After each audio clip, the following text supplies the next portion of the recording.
Assalamualaikum warahmatullahi wabarakatuh.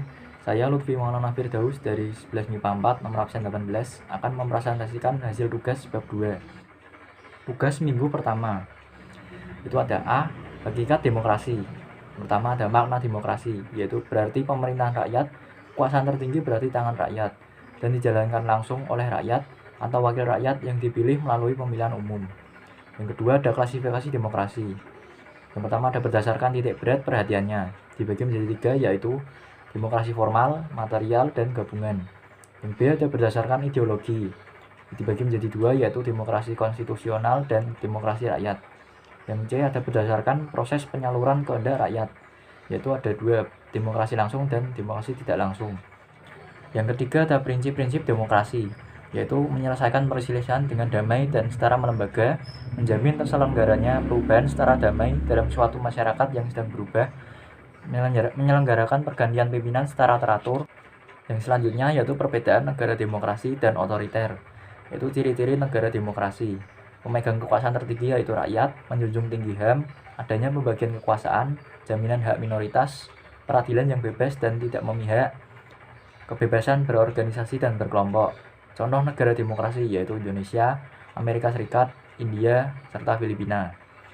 Yang kedua ada ciri-ciri negara otoriter, yaitu pemerintahan dikendalikan secara pusat, tidak ada kebebasan membentuk organisasi, tidak ada jaminan HAM, tidak ada jaminan kebebasan sipil, semua keputusan politik ditentukan sepihak, kekuatan politik seakan tidak terbatas, yaitu contohnya ada negara Korea Utara, Suriah, Jerman, serta Kamboja. Yang selanjutnya tugas minggu kedua, yaitu pelaksanaan demokrasi.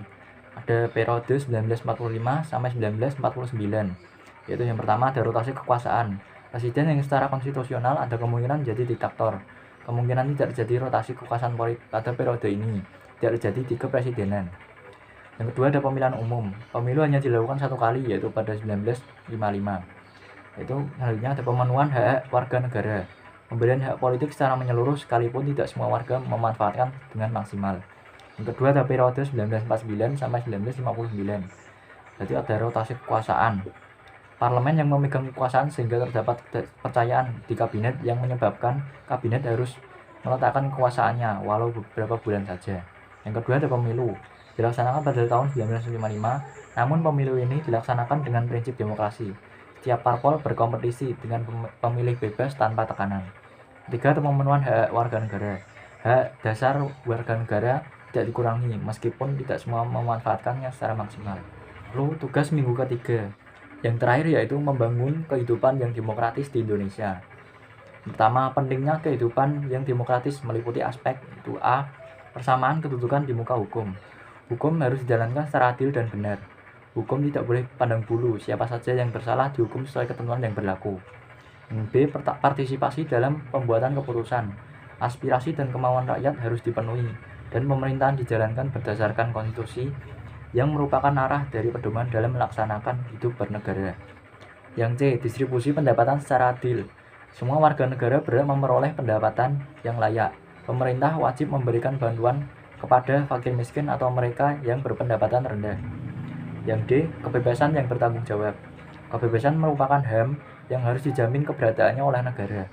Akan tetapi dalam pelaksanaannya harus bertanggung jawab dan tidak boleh bertentangan dengan norma-norma yang berlaku di masyarakat. Sekian dari saya, terima kasih. Wassalamualaikum warahmatullahi wabarakatuh.